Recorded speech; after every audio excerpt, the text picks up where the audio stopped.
All right, cover to cover. How is everyone? You are not going to want to miss this. This is the book wrap up for We Are Not Like Them. Now, this was a fantastic novel. It was emotional, heartbreaking, and full of so much truth. Like, it was fictional story, but everything about it felt so real. Like, I'm talking to the audio, I'm stopping it. I had to walk away. It was just it was a lot. It felt so real. And so today we have the authors on. Y'all are not going to believe that, but Christine Pry and Joe Piazzi, they are here with us today. Now, Christine is a writer, editor, and a longtime publishing veteran. Joe is an award-winning journalist, editor, and a podcast host. Now, they met when Christine was the editor of Joe's novel, Charlotte Walsh Likes to Win. They love working together so much that they did a very quick book project, a tie-in novel to the TV show Marriage Vacation. No, to the TV show Younger called Marriage Vacation. That was when so much collaboration happened, and they knew they could write together and started to think about collaborating on another project. That was the conception of We Are Not Like Them. So help me welcome Christine Pry to Cover to Cover. Hello. Hey, how are you? So happy to be here. Yes, thank you. We have two book club members with us. We have Robert and Dee, and then we'll have other members probably come in, chime in as far as commenting on the live stream. So let's get them in here. Hey. Good morning. Good morning.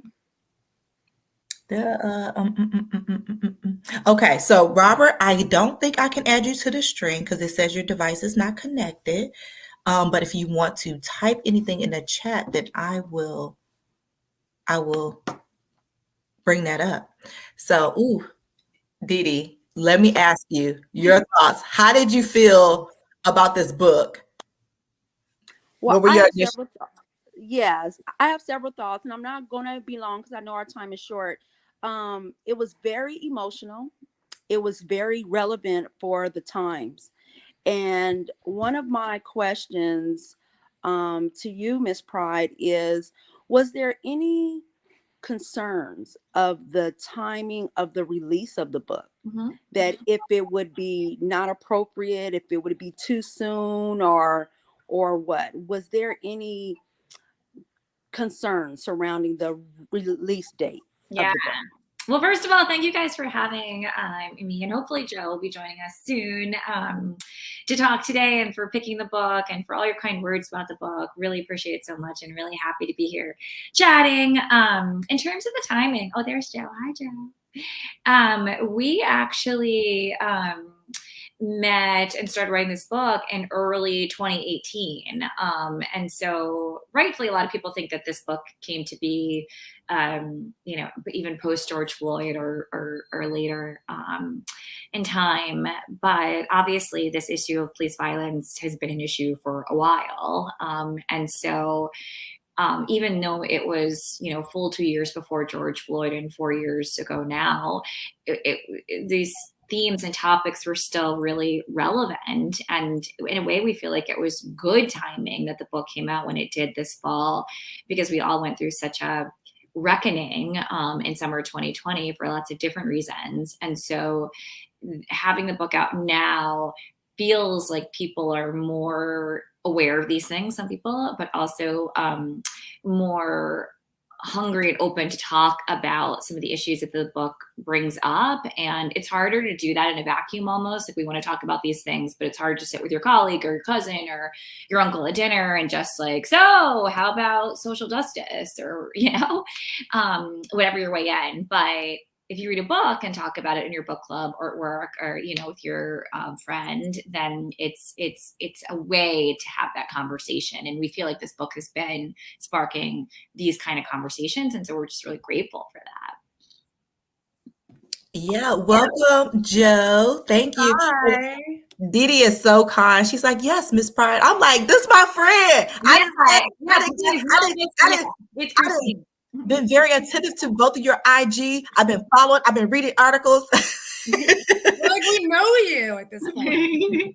Exactly. So, but thank you, Joe, for coming on as well. I know you ladies have a lot going on, so we're not going to be long, but we appreciate you coming on, and we just love. I don't know if you heard, Joe, but we love book club. Enjoyed your book. It's about 40 or 50 people in the group, and we enjoyed the book so much. It just felt so real. And like you said, Christine, it opened up conversations that are hard to have, which 2020 did bring us to those places. Joe, let me ask you about the title. How did y'all get to this title?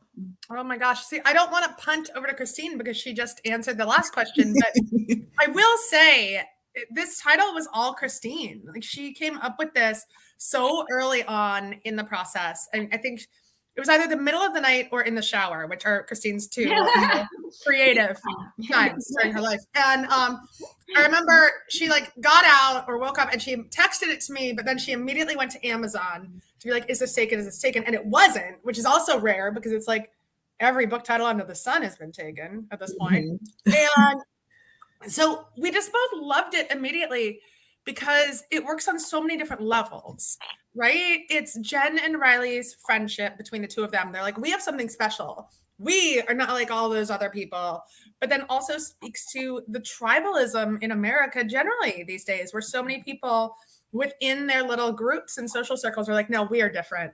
Those people over there are different from how we are. And the most magical thing about this title is that it has stayed the same since it was on our like first working document. When we sold it, the publishers did not change it. And trust me, they love to change a title. And then marketing and publicity didn't change it. And they also love to change a title. And so we ended up with it. And we think it works so well on so many different levels. And we're so blessed that we got to keep it.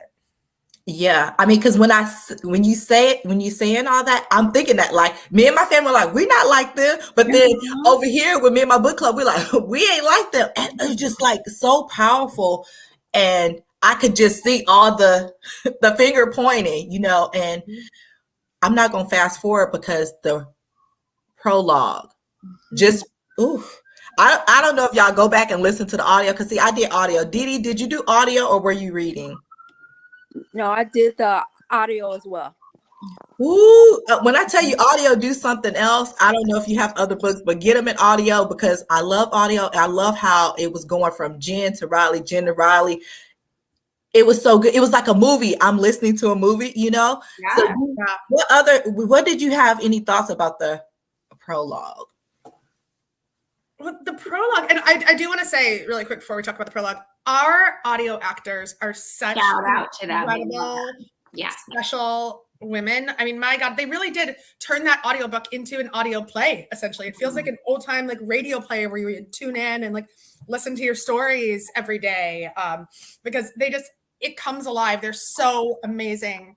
But the prologue was always the prologue. That was one thing that we knew from the beginning, that we had to give Justin agency in this so that his shooting would not just be a plot point or just a headline. We really wanted him to be an important part of the book. And it was hard because we also knew that so much of this book is about the friendship and how this horrific event impacts a friendship. So the rest of the book is just Jen and Riley. But we really had to make that diversion to give Justin the agency and the justice that I think he deserves. And same with the epilogue, with finishing with Justin's mom. Well, and also I think this idea is that, we wanted the book too to really set the reader up for the emotional journey to come, right? To prepare them almost, if you will, like that this book is, I think, it's heart hopeful and, affirming of resilience and life affirming and all those things. But it's not, frivolous or like a light read by any means. And so it's like the prologue, I think, gets you into the emotional space almost to sit with the rest of the story. And we do hear from a lot of readers that it's like, I started the prologue and then I had to like take a break, or I had to put it down, or I had to, prepare myself. And that kind of means we've done our job, right? That we've elicited an emotional reaction right away, because sometimes, I mean, part of the reason that we wanted to write this book is sometimes it's easy to not have that kind of reaction to a headline or a news story, or, hearing something in passing or hearing it over and over again, right? We're not like stopping to think about the humanity. And so this really is a moment, like a literary moment in this case, but like really for people to stop and say, like, these are real people behind these headlines, and the cascade of how people are affected, starting with Justin. Yeah, that was great. Just a great outline. Dee Dee, what were your thoughts about the prologue? Well, I mean, a lot was said about the prologue, but I would like to say I enjoy how throughout the book it was very descriptive, just how you described his room, how you described the mother's room and what was on her, her dresser and nightstand.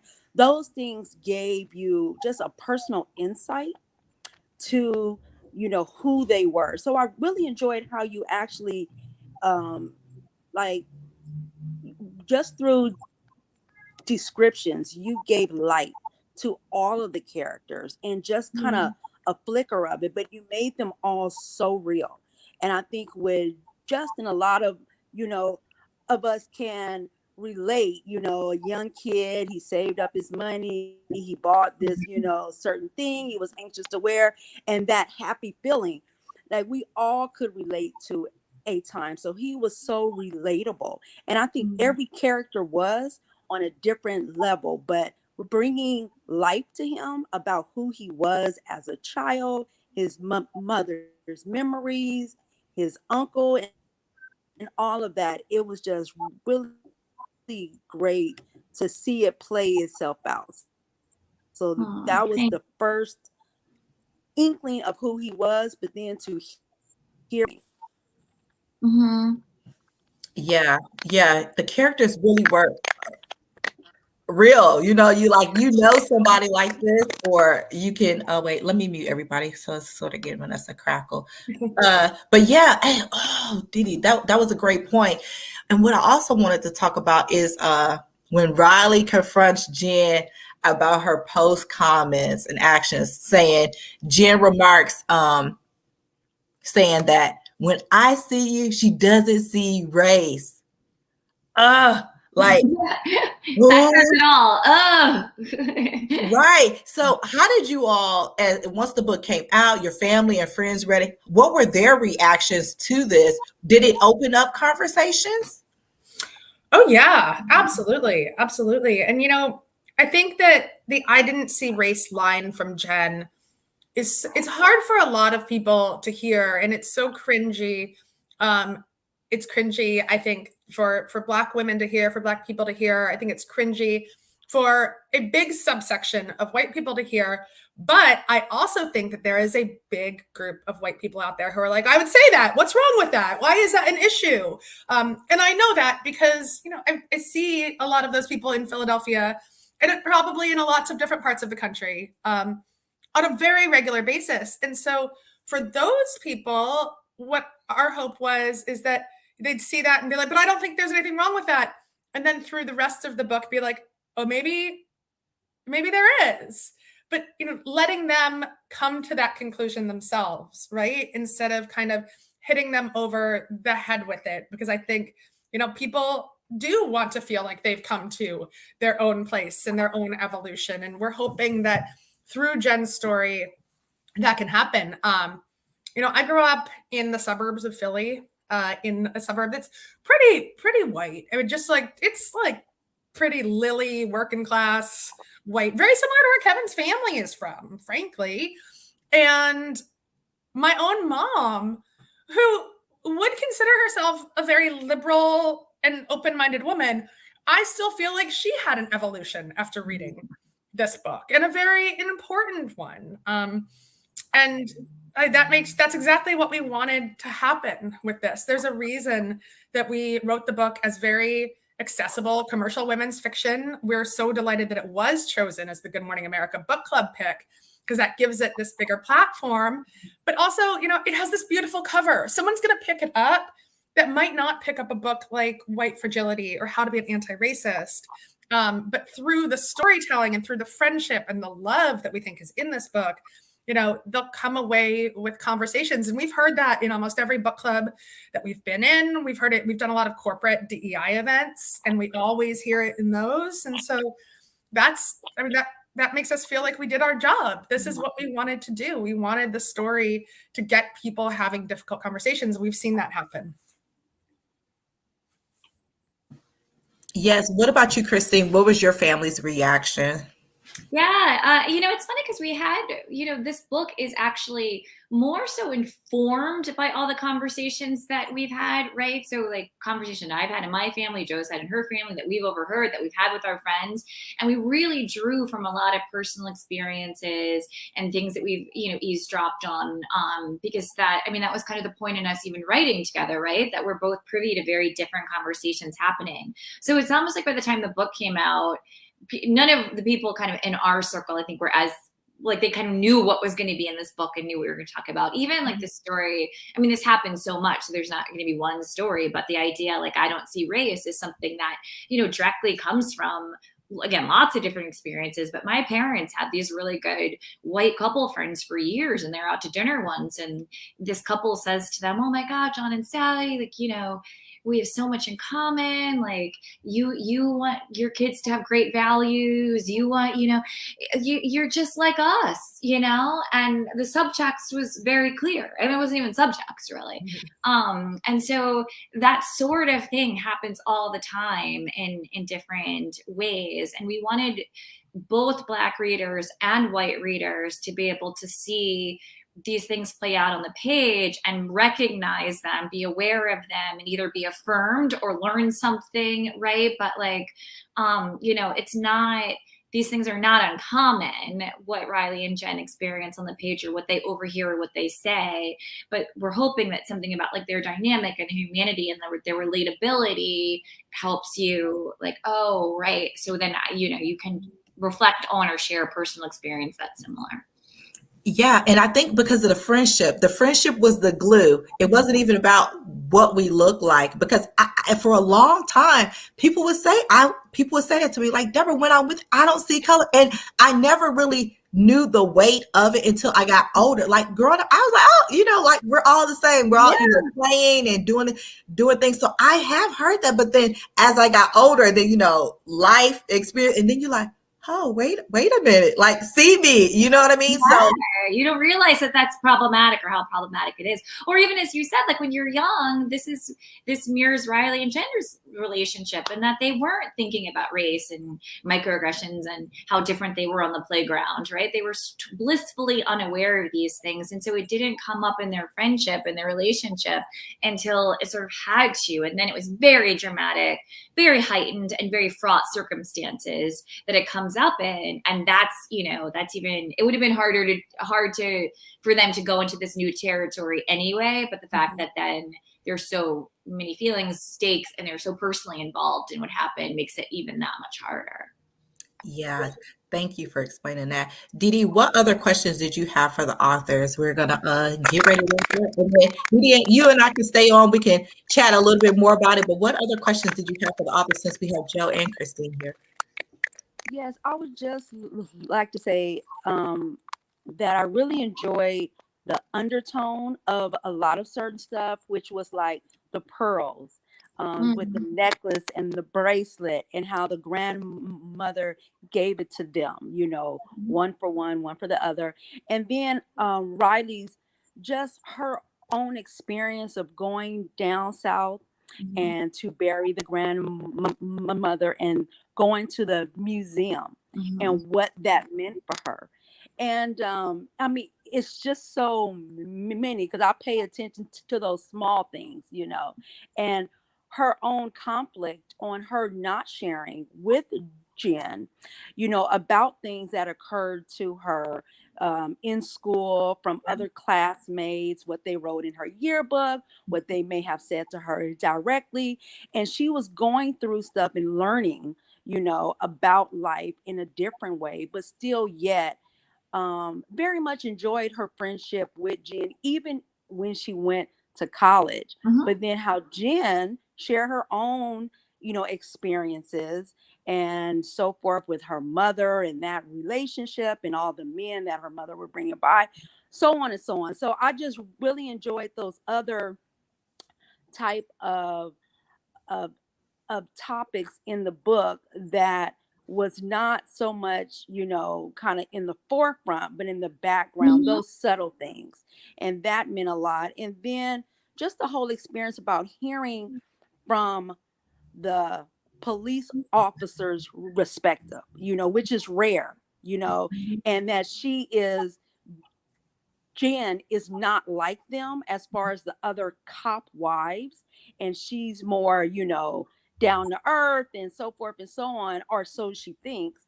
But that right there was just huge, I think, coming from a law enforcement background and having someone, put that humanity into law enforcement and how quick of a split second things can happen and how it changes their entire lives and the process. So I really commend you both for including those factors into the book, which meant a lot to give very much different perspectives that I don't think a lot of books detail.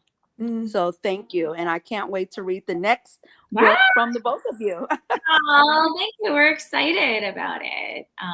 Yeah, working away.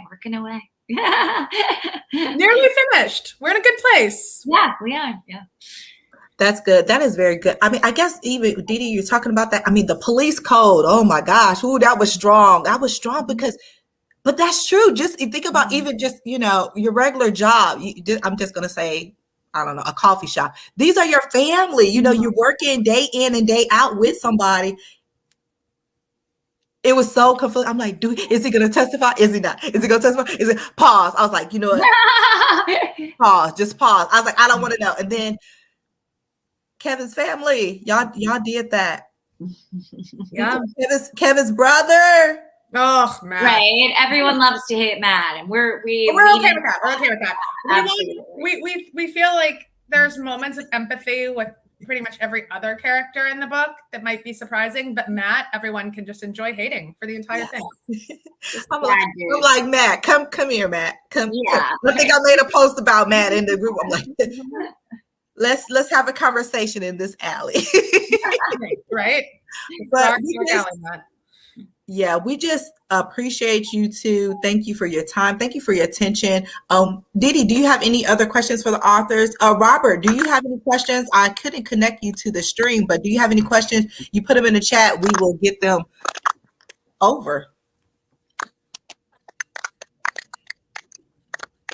Okay, sounds like somebody typing. Didi, what questions do you have? Any other questions?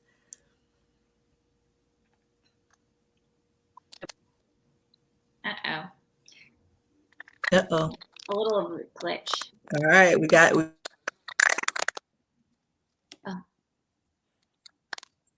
No, he's listening from work, so he's not gonna. He don't have any questions. He's just listening in. So okay, all right. Sign up. We'll give you two something to debate, which is the Jen, which has been a hot debate in book clubs. Jen accepting the money or not, the check from the organization. So it's a hot topic for debate, and you guys can mull that over. I don't know if there's going to be strong opinions one way or another. There tend to be, but that's always a fun thing to talk about. And no right answer. No right answer.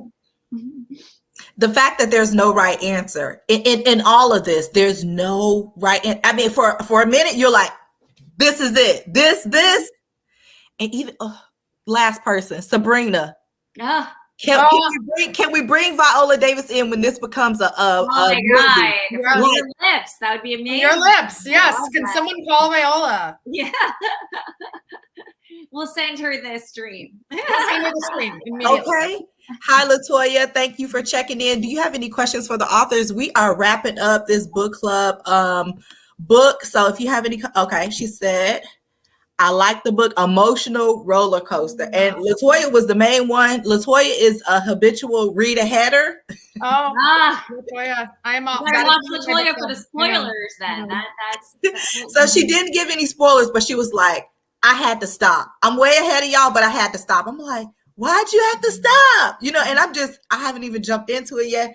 And she's like, da da da. I was like, took me another 2 days to pick it up. I'm like, okay, I'm ready. We're okay with the breathers. That's good. Yeah. Yeah. You guys, well, thank you so much for picking the book again and for having us. And we're so glad that it created such great conversation. I mean, again, that was the whole point and what we wanted to do. So, yes. Well, thank you so much. You all have a great rest of the day, rest of the weekend, and we will continue to follow and support you all. So thank you so much. Yeah, well, our next book, You Were Always Mine, will be out in 2023. So we hope we can come back. We would love that. Love that. Yay. We can't wait. We will put it on our book club list. Good. Yay. Thank you so much, guys. Make sure the audio is just as amazing. Yes. The audio is important. We will. We're on it. All right. Thank you. Bye, ladies. Bye, ladies. See ya. Woo, Dee Dee. So, all right. Look, I hope you are still live, though, I think. No, we are still live. Do you have more that you want to talk about with the book? Because we can. No, I don't. I mean, it was just a lot. I know that they did an interview for the People magazine, and they had stated, you know, how they underestimated as far as the various components of co-authoring a book of this magnitude and the dialogue and the topics that it brought up, you know, between them while going through the process and so forth. So that was a really good thing. And then they talked about the power of storytelling, and it is a very powerful thing, you know, and that is something that, you know, unfortunately is, you know, it hasn't been talked about enough, the power of storytelling. And that's very, you know, tribal, very ancient and so forth. So it is a powerful thing. And I think just having book clubs and being able to share is definitely a major component that has brought together people, especially during the pandemic, that has allowed them to connect in many ways and so forth. But so thank you, Deborah, for you know, creating the cover to cover book club and allowing me to get back into reading. And that was a goal of mine in 2020. So yeah. And look, here you are on live wrap-ups, reading books. Latoya does have a few more comments. She said, I lived through Alton Sterling. Yes. She said the book was too real for me in my neighborhood, tension with the police here. Storytelling keeps us going. And you know what?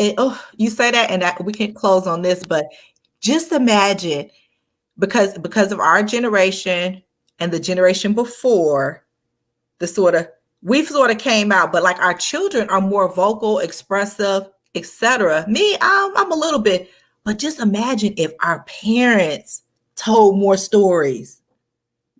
Correct. Yeah. Because there's a lot that they witnessed, seen, went through, that was traumatic for them, but as well as very promising for them. And yeah, it would be great. Some talk about it, some do not. You know, every family is different. But yeah, you know, that was a generation where, you know, the televised versions was just starting, you know, but it wasn't in your common neighborhood. You know, it was selected individuals. And I think now with social media, it allows a lot to be publicized or published, and you know, throughout various forms of social platforms. Some of it is good, some of it is not, you know, but it's you know, and some is this whole reality or this false reality. So it's very interesting on how social media is going to continue to play out when it comes to quote storytelling. Yeah, you're right. And then Latoya says, our Black history is told through stories. Our records were destroyed. My grandmother refuses to talk about some things. Whatever it is very traumatic. Absolutely. Same time. Absolutely. Cousins. Absolutely. Right. It's in our DNA. Well, book club, thank you so much, Didi. Thank you for coming on. Robert, thank you for listening in. Latoya, thank you for checking in. Another great book. We have another book on the docket for starting on Monday.